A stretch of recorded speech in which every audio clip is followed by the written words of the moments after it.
Bienvenidos a un nuevo episodio de La historia como nadie te la contó. Yo soy Kate. Y yo soy Leo. En este podcast discutimos diferentes episodios de la historia mundial. Hace poco hicimos un capítulo sobre la elección del presidente Boric en Chile y tuvimos una muy buena respuesta de parte de todos ustedes y por eso decidimos hacer otro capítulo donde vamos a hablar sobre los paralelismos entre lo que ocurrió en Venezuela y lo que podría pasar en Chile con la Convención Constituyente. Papá, cuéntame, ¿cómo fue el proceso para llegar a la Constituyente en Venezuela? Fíjate, los acontecimientos que llevan a la constituyente se originan en una insurrección que hubo en Caracas que se llamó el Caracazo. Eso fue en el año 89 y fue eh, producida por el aumento del precio de la gasolina que durante el segundo gobierno de Carlos Andrés Pérez. Él había llegado al gobierno bajo la promesa de volver a la Gran Venezuela, que había sido su bandera en su primer gobierno, y donde fue un populismo desenfrenado que causó problemas económicos. Esa insurrección llevó a debilitar el piso político de Carlos Andrés, que acababa de tomar el poder. Sin embargo, él había decidido entrar en un proceso que se llamó el Gran Viraje.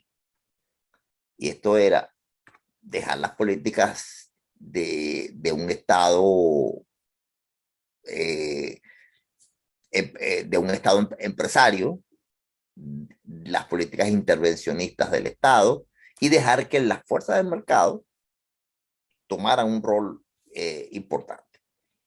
Había que hacer una cantidad de cambios y el programa era de corte liberal, que después le pusieron neoliberal, era basado en los Chicago Boys y unas doctrinas económicas de la época. Para ello tenía un grupo de ejecutivos de lujo, eran todos muy bien formados y que ocuparon los ministerios de la economía. Eso molestó a los políticos tradicionales del partido porque ellos no les habían dado esos cargos que esperaba que se le dieran a tuvieran o no preparación, porque básicamente uno de los desastres o de los problemas graves que arrastraba Venezuela era que no se le daba por mérito, sino por la lealtad. Hasta un cierto año, antes del primer gobierno de Carlos Andrés, se hacía basado en mérito, eran hombres preparados, y esa gente pues eran profesionales con estudios en políticas públicas y carreras dentro de la administración pública y tenían una gran capacidad. Cuando Carlos Andrés entró al primer gobierno y el populismo, y entonces comenzó a fundamentarse la lealtad como, digamos, en lo que predominaba. Para acceder al poder tenías que ser leal. Entonces se molestaron y comenzaron a criticar el gobierno el gran viraje. Se produjo el momento de la gasolina y pues, en unos centavos, y eso generó que básicamente fue organizado por la izquierda que se creía estaba dormida después de un proceso de pacificación que hubo en los años 70. Y se acabaron las guerrillas y entonces entraron en la lucha política normal. No, siempre eran minoría, pero seguían conspirando. Y entonces organizaron ese Caracazo, donde hubo saqueos y una represión fuerte y muertos y una cantidad de cosas. Eso debilitó el gobierno de Carlos Andrés en su entrada. Sin embargo, siguió adelante con el programa de El Viraje. En el año 92, en el mes de febrero, surge un oscuro personaje coronel llamado Hugo Chávez, o teniente coronel, nunca llegó coronel, teniente coronel, y lanzó un golpe mal ejecutado, o sea, como fue su gobierno, todo mal hecho. Por supuesto, fue abortado, lo detuvieron, se rindió cobardemente, pero lo dejaron hablar ante las cámaras. Lo dejaron hablar ante las cámaras, ese fue el peor error porque los medios lo endiosaron y lo llevaron todo lo que pudieron. Había un grupo llamado, era un grupo tristemente célebre, los notables. Esos notables, una cantidad de figuras cuyo nombre no merece ser ni siquiera mencionado. Eh, Había escritores, había políticos, había intelectuales o pseudo intelectuales de izquierda. Y entonces comenzaron a crear una campaña contra el gobierno de Carlos Andrés y contra las políticas neoliberales.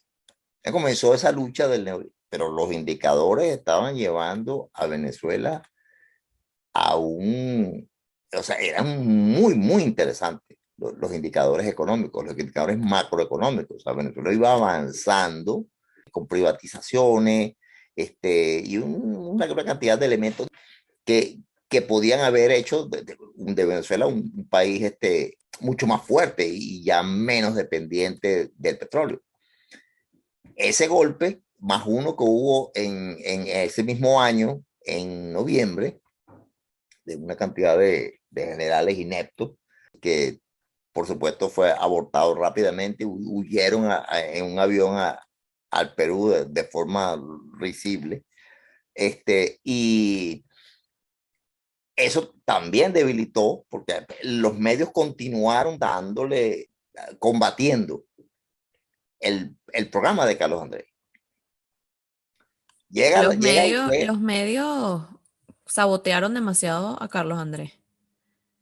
Sí, los medios, no entiendo por qué jugaban a poner en el gobierno al que los destruiría. Parece que eso es una constante.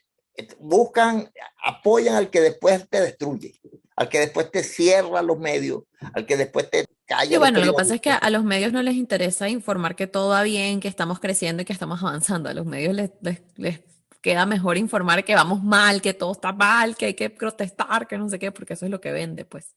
Entonces, hicieron dos intentos de golpe que fueron abortados. ¿Qué pasó después? Ajá, entonces Carlos Andrés contribuyó con dineros de una partida que tenía el gobierno, que se llamaba la partida secreta, que podía ser manejada con cierta discrecionalidad por el presidente. Y con ese dinero, con parte de esa partida secreta, que eran apenas 250 millones de bolívares, no eran dólares, eran bolívares, que era una cantidad pequeña. Y esa cantidad la utilizó para ayudar a Violeta Chamorro a ganar las elecciones en Nicaragua y salir de los sandinistas. Bueno, el grupo de los notables, la prensa, todo, se filtró la información y montaron una campaña y lograron defenestrarlo. Lo sacaron del poder. Bueno, Carlos Andrés, que eso sí tenía, era un demócrata, a carta cabal. Él cumplió con la constitución, se le dio su voto de censura y él salió. Hubo unos gobiernos interinos hasta que ganó Rafael Caldera, que se montó en el golpe de Estado, en el intento de golpe de Chávez, y lo justificó para ganar las elecciones. Entonces Que pasó por Chávez, encima. ¿Ah? porque Chávez, como lo dejaron hablar, la gente veía a Chávez bien en este momento, ¿no?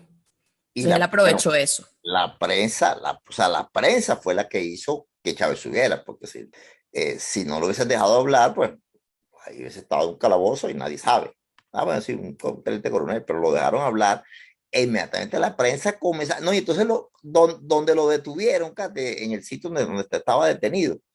Entonces iban a visitarlo los periodistas, iban a visitar los políticos, iban a visitar una cantidad de gente, bueno, y convirtieron eso como en una celebridad. Bueno, y eso fue, Caldera gana las elecciones y hace uno de los gobiernos más grises, es un pobre gobierno. Después, o sea, fíjate tú que Caldera tenía una ambición de poder desmedida, pasaba por encima de lo que sea, destruyó su propio partido, que era el Partido Social Cristiano, llamado el COPEI, impidió que los jóvenes preparados y que ya estaban en condiciones de tomar el poder, digamos, de ser los abanderados del partido para llegar al gobierno, pudieran tener oportunidad, manipuló y entonces se lanzó a la campaña electoral apoyado por toda la izquierda. Entonces, bueno, eso llegaron al poder, imagínate tú. Entonces, ahí comenzó a verse la capacidad que tenía la izquierda. Puso ministros de izquierda y, por supuesto, los resultados fueron espantosos, espantosos. Entonces, pero su peor error, el que lo lleva al basurero de la historia, Sí. es el haber indultado a Chávez y no haberle eh, prohibido participar en política, que lo merecía, porque Chávez era un felón, mató gente. Ujú. Chávez ya desde el principio llegó matando gente. Exacto. Entraron a un canal de televisión, asesinaron a los pobres guardias que estaban ahí, o sea, sin piedad. Dispararon en la casa donde estaba la familia de Carlos Andrés, que era, digamos, como la casa presidencial. Ahí le dispararon ráfagas, intentaron meter un tanque. Y la idea era matarlo, Ujú. ¿no? Carlos Andrés se les escapó y un canal de televisión. Fue toda una... Carlos Andrés era un hombre valiente, ¿no? Y se enfrentó y fue a la televisión y ahí habló y el golpe fue detenido. Pero un general miserable que estaba en la conspiración y que era ministro de la defensa, Carlos Andrés había dicho, enciérralo y no le permitan nada, porque sabía el significado de los medios. Bueno, la primera cosa que hizo fue dejarlo hablar. Ujú. Bueno, entonces, Bueno, entonces Caldera deja salir a Chávez y no le prohíbe participar en las elecciones. sí, lo indulta. Entonces, sale Chávez de la cárcel y comienza su campaña electoral.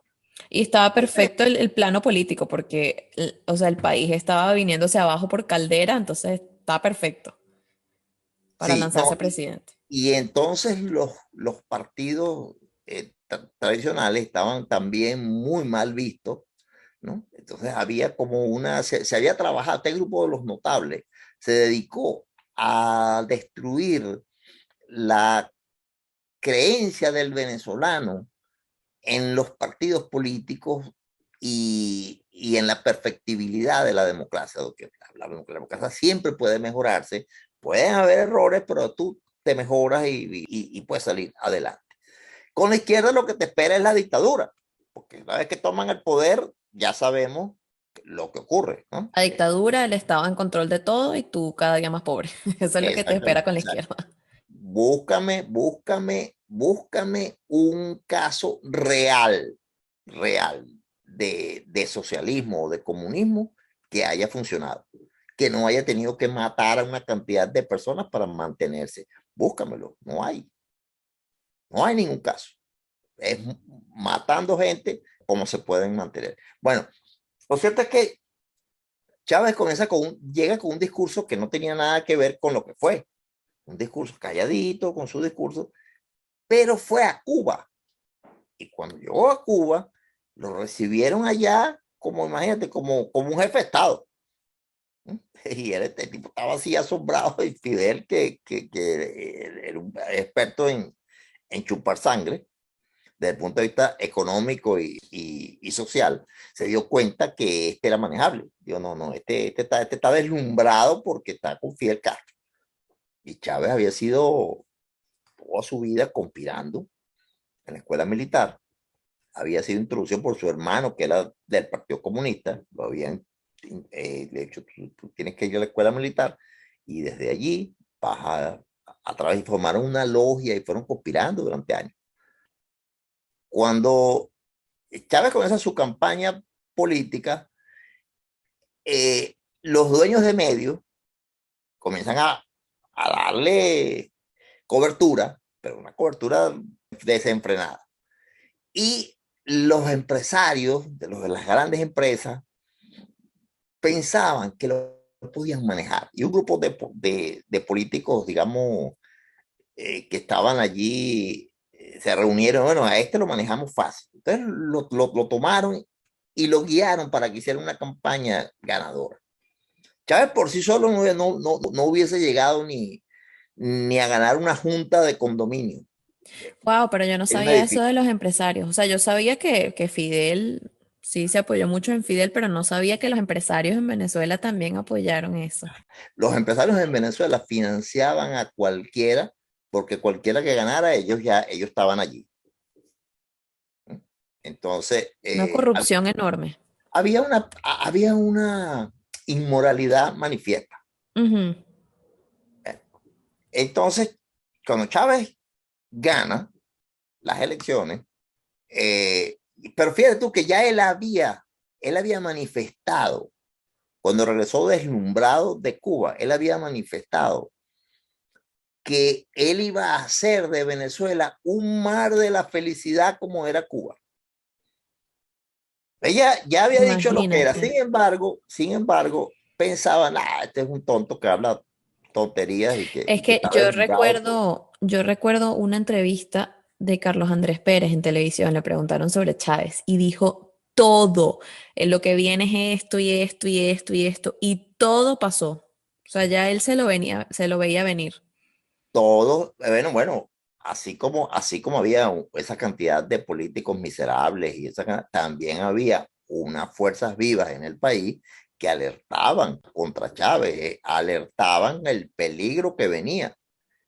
Entonces, Ujú. mucha gente se hizo todo lo posible para que no votaran por Chávez, pero la gente pobre y había muchísima pobreza. Y la pobreza es el caldo de cultivo de los populistas, de los demagogos. Sí, exactamente. Y Chávez Y lo supo hacer. entonces, Chávez se iba para las reservas indígenas que no tenían nada y les regalaba un generador, o les regalaba camisas, les regalaba ropa. O sea, entonces esos indios iban y votaban por Chávez. y ese dinero provenía de los financistas, de los que le daban, de los que le apoyaban con dinero, porque la campaña de Chávez fue muy costosa y Chávez no tenía un centavo donde caerse muerto. Entonces, bueno, fíjate tú, los dueños de los medios le abrían las puertas, lo financiaban, banqueros, grandes empresas industriales, eh, de todo tipo, financiaban a Chávez pensando que iban a controlarlo. Vamos a tener por fin a alguien al que podamos controlar. Y como se decía en Venezuela, la criada le salió respondón. Cuando, cuando Chávez gana la presidencia, eh, inmediatamente convoca a una asamblea constituyente. Los políticos, los políticos miserables y cobardes que pululan en todos lados, pero en Venezuela había una gran cantidad. No hicieron nada, absolutamente nada, para alertar sobre los peligros que traen una constitución. Una constitución siempre trae la legalización de perpetuarse en el poder, por ejemplo. Ujú, Legalización de dictaduras. ¿Qué hacen los dictadores cuando llegan al poder? Inmediatamente cambia la constitución. ujú. Entonces, la Asamblea Constituyente lo que iba a traer era darle a Chávez, servirle en bandeja de plata lo que él quería para hacer la revolución. todo eso, todo ese libreto, no es que Chávez lo traía, es que ese libreto se lo dio Fidel Castro. Exactamente Fíjate, todo pasó en Cuba de cuando, la misma forma. sí, fíjate que cuando todos estos tontos empresarios y políticos venezolanos pensaban que lo iban a dominar, resulta que el que ya tenía el control sobre Chávez y era su mentor era Fidel Castro. Conversaban todos los días, Fidel le puso tenía una línea directa con Chávez y le decía todo lo que tenía que hacer. Le enviaron la constitución desde Cuba. Este es el texto que tiene que discutirse. Entonces los tontos, siempre hay tontos útiles. Y lejos de diferenciarse y negarse a que hubiese una constituyente, no, entonces se lanzaron en un referéndum para que se aprobara era como la convención constituyente. Entonces, a partir de ahí, hubo unos que sacaron unos votos y entonces entraron unos cuantos, pero era una gran mayoría de, del grupo de Chávez, ¿no? Entonces, Chávez formó un grupo cuando estaba en la cárcel, gente que lo visitaba, y antiguos comunistas, y gente, ese era su grupo más militar. Ya tenía armado su grupo, entonces ninguno de estos tontos que esperaban prebendas y que iban todo, cuando se dieron cuenta que estaban afuera ya era tarde. La planadora, en la constituyente, les pasó por encima, ni siquiera los que estaban en la constituyente participaron en las leyes que estaban ahí, porque ya eso ya estaba hecho, eso ya era un libreto que le había enviado de Cuba, y entonces dieron 30 días apenas, 30 días cuando sacaron el texto constituyente para hacer el referéndum aprobatorio. O sea, ni siquiera dieron chance que la gente lo leyera, de que se regara la voz. La gente no lee ni que le den un año, Bueno, eso es verdad. pero, pero, pero por lo menos para que los defensores de la libertad pudieran leer y contrarrestar eso, por lo menos alertar, Exacto, y trabajar en eso. hacer una campaña de alerta de que esto viene. Bueno, y los políticos apoyando la constitución Y los medios todavía apoyaban en ese momento. y los medios, bueno, entonces algunos medios o sea, una vez que tuvieron acceso a la constitución, algunos medios oye, esto está complicado. Se alarmaron. Ujú. Digamos, los periódicos más tradicionales, y algunos canales dijeron, mira, esto está, y ya se hizo el bloque anticonstitución, pero no dio tiempo, 30 días es nada. Ujú. Ok, entonces él gana las elecciones y lanza una asamblea constituyente, que era lo que iba a cambiar la constitución. Dio un mes para hacer un referéndum y en ese referéndum la gente iba a votar. ¿Sí o no? Ujú. Yo recuerdo perfecto esa campaña. Sí, que no, que sí, que no, que sí, que no. Entonces, si tú no sabes qué hay en el texto y tienes a un charlatán demagogo que te dice que esa es la maravilla, por Ujú. supuesto, y ella había ganado con una fuerza importante. Cuando el texto constituyente se dio a conocer, había entonces cosas como el alargue del periodo presidencial. Una de las cosas y es donde Chile tiene que tener cuidado, ¿no? Si eso aparece en el texto constitucional, hay que salir corriendo, porque es una de las primeras cosas. Ellos decían, no, es que 5 años no es suficiente. En el caso de Chile son 4. Eso no es suficiente para cambiar el país que está en un estado de deterioro, porque te lo ponen como que el país está en el peor estado. ¿No? Y básicamente lo que hay es darle la posibilidad de alargar el periodo y después de eso viene la reelección indefinida. Hay que tener cuidado que eso no esté en el texto. Eliminaron la Cámara del Senado. Por ahí estuve viendo, escuchando sobre la Convención Constituyente en Chile y al parecer también ese es uno de los temas que tienen allá, eliminar el Senado. Fíjate, el Senado de Chile tiene más de 200 años y ha participado en muchas de las decisiones importantes del país. Estos vienen a eliminarlo de un plumazo. Si se los permiten, eso sería terrible. Pues entonces dejan una cámara bicameral que al final va a terminar siendo de la izquierda y al final termina siendo, aquí traigo algo y ustedes solamente van a levantar la mano y decir que sí, no hay discusión. Exacto, y pones pura gente que vaya a decir que sí y listo. Puros adláteres que van a decir que sí. Entonces, en el otro tema que es importantísimo tener, que hay que tener cuidado, es sobre la modificación de la ley del Banco Central.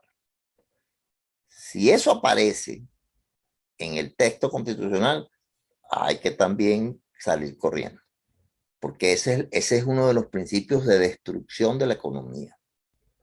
La modificación de la ley del Banco Central le da al gobierno la posibilidad de imprimir dinero sin control. Entonces eso lleva a las inflaciones más espantosas, te puedes imaginar. Si tú no tienes un respaldo de bienes y servicios, el dinero no puede ser impreso. Entonces, cuando se modifica la ley del Banco Central, que es que controla eso, entonces imagínate, se desata la inflación. El ataque a la propiedad privada, que tener que la propiedad privada sea sagrada. Si la propiedad privada no es sagrada, ese es otro elemento que en Venezuela entró. Otra bueno, fíjate, una de las cosas que en Chile me causó más, digamos, desasosiego, por decirlo menos, es que estaban pensando en terminar con el Estado unitario. O sea, es que Chile es un país y se rige por una ley que es igual para todos los estados. Está planteando algo que es así como un estado como pluriestatal, o sea, como plurinacional. Eso significa que tú puedes tener estados que de pronto hagan sus propias leyes, ¿no? Y asomaron una palabra que es la que me parece la más terrible, que es la de que puedan crearse comunas. La palabra comunista viene de comunas. Ok. Los soviets eran eso, comunas, o sea, organizaciones pequeñas que, que manejaban, que supuestamente iban a tener autonomía. Esos eran los soviets. Bueno, entonces eso, yo recuerdo como Chávez comenzó con el Estado comunal, porque además de eso metieron una cantidad de leyes que la gente no No entendía las implicaciones. entendía así. Bueno, fíjate tú que después que Chávez hace la constitución, ¿no? Se da cuenta que hay una resistencia, o sea, se dio cuenta que le iba a tomar tiempo aplicar o sea, manejarlo de acuerdo al texto constitucional que habían hecho, tomar el control por la vía rápida, ¿no? La misma cosa que intentó hacer Allende en Chile, ¿no? Vamos a tomar por la vía rápida, con Carlos Altamirano, Miguel Enríquez del MIR, o sea, todos estos exaltados que querían tomar el poder por la fuerza y rápido, ¿no? Eso entonces los llevó a traer armas de Cuba y a generar todo dentro del caos que había en Chile, pues se dan cuenta que estaba fracasando el modelo que intentaban hacer por la vía chilena al socialismo. Chávez se da cuenta que comienza a tener que su discurso, hay una parte del país que no lo acepta, que ya comienza a rechazar. Bueno, entonces le dan 49 leyes habilitantes. O sea, una ley habilitante es como es una ley que, o sea, le da poderes especiales al presidente para decidir en materias importantes en un momento determinado, por alguna crisis, o pues, no había ninguna razón para eso. Y dentro de esas 49 leyes venía expropiaciones de tierra, toma de fábricas, y sobre todo, qué es lo que hay que ver, y si en Chile también meten en el texto constitucional cambios en el sistema educativo, tienen que tener mucho cuidado. Eso intentaron hacerlo en Venezuela.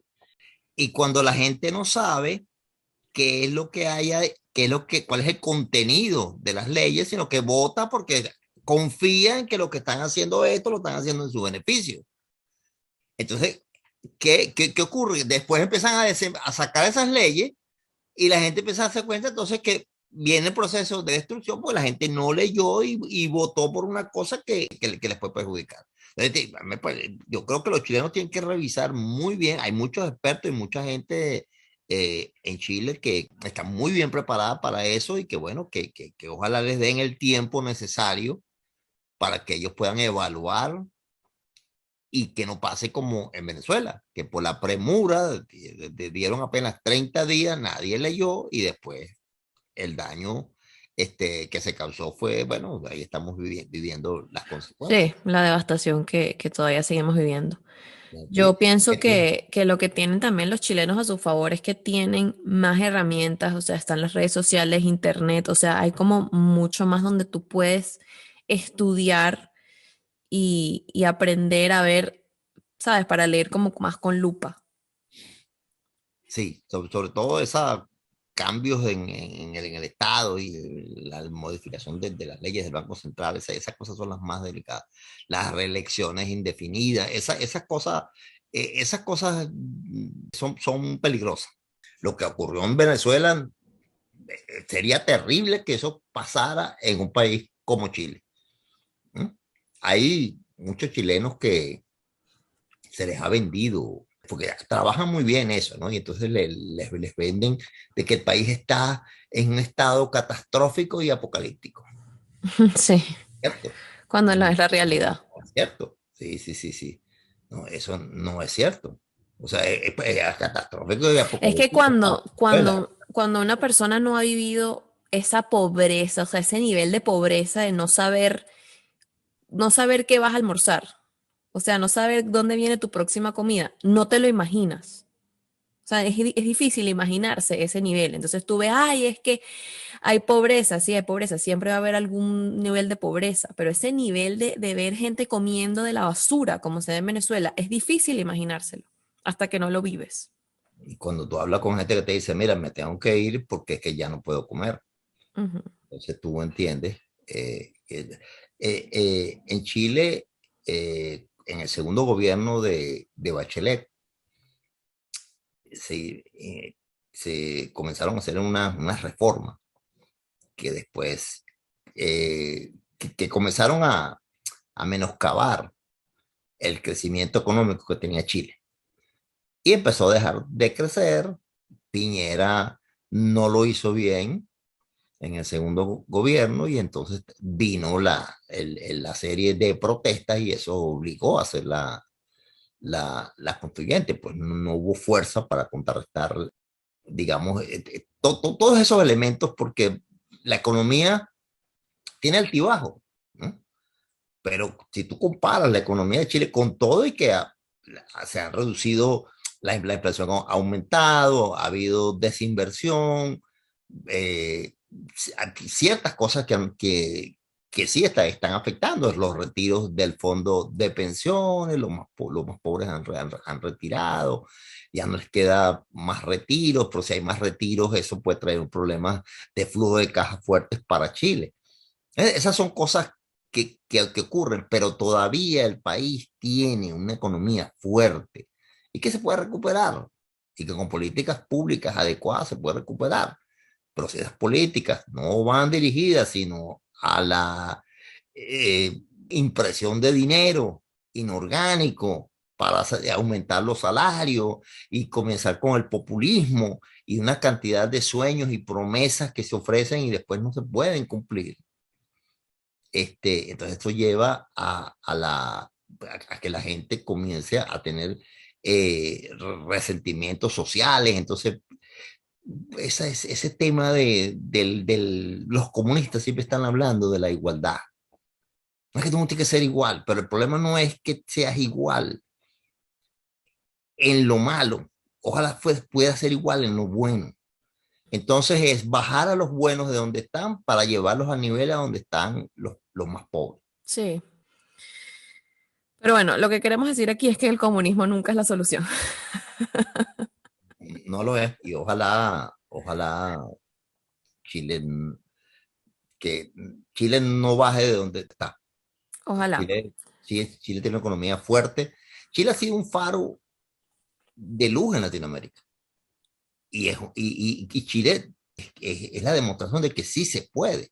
Y Ujú, ojalá Colombia, y ojalá Perú, y ojalá Ecuador. En Perú también van a estar en lo mismo. También ya se está hablando de constituyente. Entonces comienzan esos deterioros que terminan dejando los países como Nicaragua y Venezuela, ujú, convertidos en nada, convertidos en un narcoestado. Pues no hay otra manera. Una de las cruces de Latinoamérica es que cada gobierno que gana, uno no sabe si el medio, si la forma de vida que uno conoce se va a acabar. ujú, En los países europeos, no sé, en Estados Unidos, en todos estos países, hay cambios de gobierno y no pasa nada. Tú sigues viviendo igual, ujú. ¿no? Pero cuando esos cambios son en Latinoamérica, entonces tu forma de vida se acaba. A nosotros nos acabó la forma de vida en Venezuela. A muchos nicaragüenses se les acabó la forma de vida en Nicaragua. Ujú. Y así, ¿no? Entonces, así puede ir pasando. Bueno, ¿Eh? papá, muchas gracias por contarme esta historia. Ojalá desde esta pequeña ventana nosotros podamos alertar a los chilenos para que tomen la mejor decisión para su país. Muchísimas gracias por escucharnos. Si les gusta este podcast, recuerden darle me gusta y suscribirse. Y compartan este video para que otras personas también sepan lo que está ocurriendo en Chile. Muchísimas gracias. Chao.